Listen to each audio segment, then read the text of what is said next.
how to use Google Maps Street View on your phone. In this video, I'll show you how to use Google Maps Street View on your Android or iPhone. Start by opening the Google Maps app on your phone. Then, search for the location you'd like to explore. Once the location appears on the map, zoom in to the street or area you want to view and tap and hold on the map to drop a pin if needed. Next, look for the small photo preview that appears at the bottom of the screen. Tap on the photo to enter Street View mode.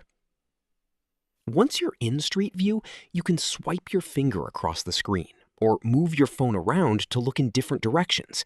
To move along the street, simply tap on the arrows displayed on the road.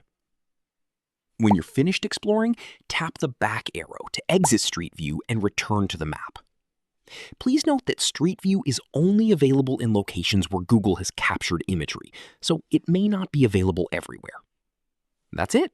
You've successfully learned how to use Google Maps Street View on your phone. If you find this video informative, click on like, share, and subscribe for more videos.